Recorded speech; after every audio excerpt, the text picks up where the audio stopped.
खबरों में राहुल गांधी ने मुख्यमंत्री हेमंत सोरेन को पत्र लिखा है। छात्रों का दबाव जो है वो लगातार हम देख रहे हैं कि यहाँ पर काम आ रहा है। छात्रों ने अल्टीमेटम सरकार को दे रखा है। राहुल गांधी ने यहाँ पर छात्रों के मुद्दे पर मुख्यमंत्री हेमंत सोरेन को पत्र लिखा है और छात्रों की मांग पर गौर करने को उन्होंने कहा है। मुख्यमंत्री से उचित कदम उठाने को भी इस पत्र के जरिए राहुल गांधी ने कहा है। प्रदर्शनकारी छात्रों से मिले मुख्यमंत्री, छात्रों से मिलकर उनके मुद्दे सुलझाएं, ये बात उन्होंने अपने खत में लिखी। उन्होंने ये भी लिखा है कि जो यूथ है वही इंडिया का फ्यूचर है और हमारा फर्ज बनता है कि हम उनकी बातें सुने और उनके साथ मुद्दों को सुलझाया जाए।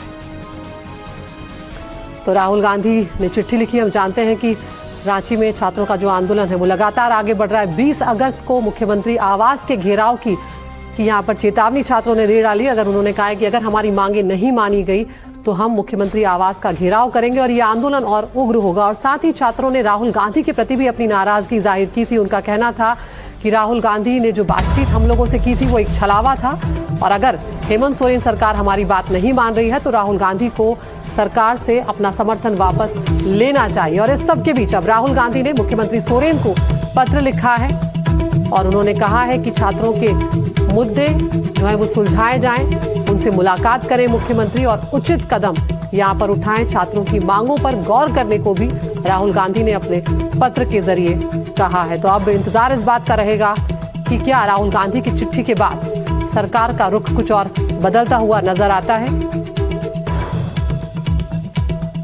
और इस सब के बीच में हेमंत सोरेन को राहुल गांधी की चिट्ठी पर अब बीजेपी का बयान भी सामने आया है।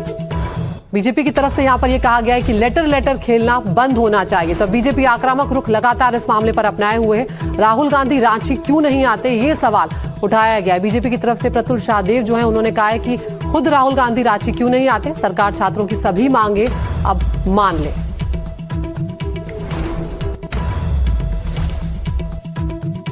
अरे लेटर खेलना बंद कीजिए राहुल गांधी जी। कभी मुख्यमंत्री हेमंत सोरेन लेटर भेजते हैं और कहते हैं जो हमने समिति बनाई है उससे छात्र आकर बात करें। कभी आप हेमंत सोरेन को लेटर भेजते हैं और कहते हैं कि आप जाकर मुख्यमंत्री जाकर छात्रों से मिले। तो ये कब तक लेटर करेंगे? मुख्यमंत्री आवास से सिर्फ 1 किलोमीटर की दूरी पर छात्र धरना दे रहे हैं।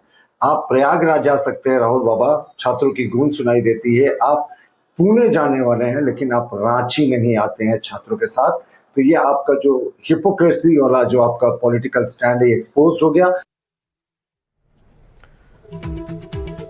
तो बीजेपी यहाँ पर सीधे तौर पर आरोप लगा रही है कि रांची आना चाहिए राहुल गांधी को। यहाँ पर सोमू आनंद हमारे सहयोगी हमारे साथ जुड़ गए हैं। सोमू, यहाँ पर अब क्या कुछ होगा, क्योंकि कल जब आप छात्रों से बात कर रहे थे तो छात्र राहुल गांधी से भी खफा नजर आ रहे थे और अब यहाँ पर बीजेपी भी आक्रामक है। राहुल गांधी ने चिट्ठी लिखी है हेमंत सोरेन को।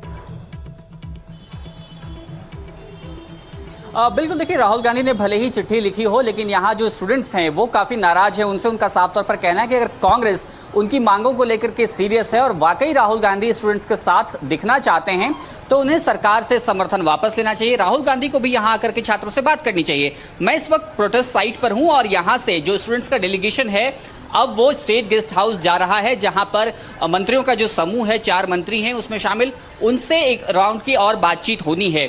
अब से पहले जो 3 राउंड की बातचीत हुई है वो बेनतीजा रही है। उसमें हालांकि बहुत सारी मांगें जरूर मानी गई लेकिन कोई गतिरोध समाप्त नहीं हुआ, क्योंकि छात्रों की मांग साफ है कि वो चाहते हैं कि जो जेएसएससी सीजीएल की परीक्षा हुई है उसको रद्द किया जाए और इस पूरे मामले की सीबीआई जांच की जाए, जिसके लिए सरकार अब तक तैयार नहीं हुई है। और कल जब सरकार की तरफ से न्योता आया तो उसमें सबसे महत्वपूर्ण बात यह कही गई कि आपने विधिक सलाहकार के साथ आइए, किसी कानूनी जानकार के साथ आइए, ताकि जो सरकार बार बार ये दलील दे रही है कि कोर्ट, क्योंकि इस मामले में कोर्ट सुनवाई कर रहा है इसलिए उनके पास इस परीक्षा को रद्द करने का अधिकार नहीं है, उस पर बातचीत की जा सके।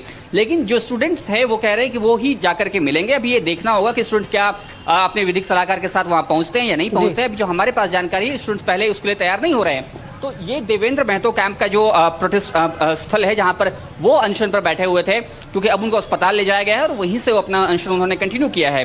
तो जो डेलीगेशन है छात्रों की तरफ से वो जाकर के मंत्रियों के समूह से मिल रहे हैं। अभी 2 बजे से मुलाकात शुरू होनी है उनकी और तभी ये फैसला हो पाएगा कि जो गतिरोध पिछले 24 दिनों से जारी है क्या आज की बातचीत में उसको लेकर के कोई फैसला हो पाता है, क्या छात्र संतुष्ट हो पाते हैं या फिर पहले से जिसकी मांग वो कर रहे हैं खासतौर पर सीबीआई जांच और परीक्षा को रद्द करने की, उसी पर अड़े रहते हैं। जी सोमू, आप बने रहिए हमारे साथ यहाँ पर। अब आज का दिन जो है वो भी बहुत महत्वपूर्ण है, ये भी इस मामले में जान लेना बेहद जरूरी है। रांची में चल रहे छात्रों का आंदोलन आज निर्णायक निर्णायक दिन उसका साबित हो रहा है, क्योंकि आज सरकार ने छात्रों को बातचीत के लिए बुलाया। जी हां, रांची में छात्रों के प्रदर्शन के बीच सरकार ने छात्रों के साथ बातचीत की नई पहल भी शुरू कर दी है। आंदोलनकारी छात्रों को आज दोपहर 2 बजे बातचीत के लिए न्योता भेजा गया है। आपको बता दें कि छात्रों ने राज्य सरकार के रवैये से नाराजगी जाहिर करते हुए अपने आंदोलन को और उग्र करने की और तेज करने की चेतावनी दी है। और इसको लेकर रांची में हेमंत सोरेन, राहुल गांधी और तेजस्वी यादव का पुतला तक फूंका गया। अब छात्रों ने 20 अगस्त को मुख्यमंत्री आवास के घेराव का भी ऐलान कर दिया है। रविवार की शाम को एसडीएम और एडीएम लॉ एंड ऑर्डर ने छात्रों से मुलाकात भी की थी। वार्ता के लिए दोनों जगह से जो भी टीम है वो जाएंगे। हमारे साथ आज भूख हड़ताल में उदय मेहता जी और उदय कुमार मंडल जी, राजबल प्रसाद जी और राजीव कुमार कुशवाहा जी, 4 लोग और बैठे हैं। भाई कुश महतो जी का आज 12वां दिन है। सरकार से जो मांगे हैं जेपीएससी जेएसएससी दोनों रद्द करवाते हुए सीबीआई जांच कर, उस पर हम अटल हैं और अटल रहेंगे। सोमू हमारे सहयोगी बने हुए। सोमू, यहाँ पर पिछली बार जब बातचीत के लिए छात्र गए थे तो सभी गुटों को छात्रों के बुला लिया गया था। इस बार जब सरकार बातचीत की पहल कर रही है, क्या इस बार भी वैसा ही किया जा रहा है और कौन कौन बातचीत के लिए जा सकता है? क्या इस बारे में कोई जानकारी सामने आई है? बिल्कुल, देखिए दोनों गुटों को आमंत्रित किया गया है और जो छात्रों के 2 समूह यहीं पर प्रोटेस्ट कर रहे हैं उनसे बातचीत होगी। सरकार बातचीत करेगी। जो संघर्ष मोर्चा है वो और रिफॉर्म मंच जो है, दोनों की तरफ से छात्र जाएंगे। हमारे पास उन सभी प्रतिनिधिमंडल में जो शामिल हैं सदस्य, उनकी लिस्ट है जो सरकार से बातचीत करेंगे। पहले जो लोग जाते रहे हैं बातचीत के लिए वही लोग जाएंगे। अगर हम रिफॉर्म मंच की तरफ से बात करें तो रविंद्र पासवान, पीयूष कुमार सिंह और जो उनके 8 अन्य साथी हैं वे लोग जाएंगे। देखिए, सरकार ने सबसे महत्वपूर्ण बात यह कही कि आप अपने विधिक सलाहकार के साथ आइए, क्योंकि सरकार ये चाहती है कि मामले का हल निकल पाए और यहीं पर जो सीआईडी जांच हो रही है उसी जांच के जरिए उसी में क्या किस तरह से कानूनी रूप से उन लोगों को दंडित किया जा सकता है जो कि सीधे तौर पर धांधली में शामिल हैं। लेकिन छात्रों का कहना है कि उनको सीआईडी की जांच पर भरोसा नहीं है। सीआईडी ने अब तक जो जांच की है उसमें जो नाम सामने आए हैं उनसे ये संतुष्ट नहीं है, इसलिए सीबीआई जांच की मांग कर रहे हैं। तो पूरा पेच यहीं पर फंसा हुआ है और परीक्षा रद्द करने की बात जो छात्रों की मांग है, ये 2 पेच अब तक फंसे हुए हैं, अनसुलझे हैं और इसीलिए सरकार की तरफ से ये कहा गया था कि विधिक सलाहकार के साथ आइए। हालांकि स्टूडेंट्स का एक गुट इसके लिए बहुत ज्यादा तैयार नहीं दिख रहा है। तो अभी देखना होगा कि 2 बजे जब बातचीत शुरू होती है तो क्या विधिक सलाहकार वहां पर होते हैं, क्योंकि इससे पहले अजीत कुमार जो कि पहले महाधिवक्ता भी रहे थे राज्य के, उन्होंने छात्रों को बताया था कि क्या कुछ प्रोविजंस है और कोर्ट के फैसले में कोर्ट ने यह नहीं कहा कि आप भर्ती परीक्षा रद्द नहीं कर सकते हैं। कोर्ट ने यह कहा था कि अगर इस परीक्षा में और भी लोग धांधली में पकड़े जाते हैं तो सरकार अपनी तरफ से फैसला ले सकती है। वो फैसला क्या होगा? क्या वो रद्द करने का फैसला ले सकती है या फिर सिर्फ उन लोगों को दंडित करने का फैसला लेना है जो उस परीक्षा में धांधली के लिए पकड़े गए हैं? इसी पे नजर है और इसीलिए आज की बातचीत काफी महत्वपूर्ण है। आज अगर बातचीत नहीं होती, छात्रों ने साफ तौर पर कहा है कि 18 तारीख तक उनका समाधान नहीं होता है तो 20 को मुख्यमंत्री आवास का घेराव किया जाएगा। जी बिल्कुल सोमू, तो अब नजर रहेगी इस बात पर कि आज जो मुलाकात होगी उसमें क्या कुछ निकल कर सामने आता है। बहुत बहुत शुक्रिया सोमू आपका इस तमाम जानकारी के लिए। सबके बीच में छात्रों के प्रदर्शन पर बीजेपी के सांसद निशिकांत दुबे का बयान भी सामने आया है। बच्चे सड़कों पर हैं, उनकी मांगे भी सही हैं।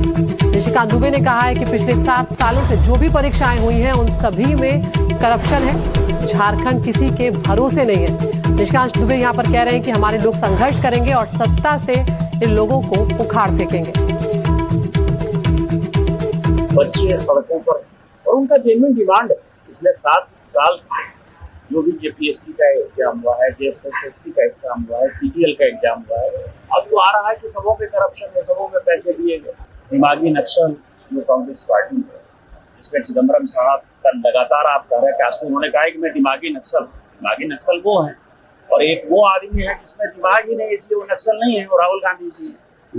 लेकिन ये सारे लोग मिलकर जो झारखंड के छात्रों के साथ अन्याय कर रहा है, इसको जनता देख रही है, झारखंड की जनता देख रही है।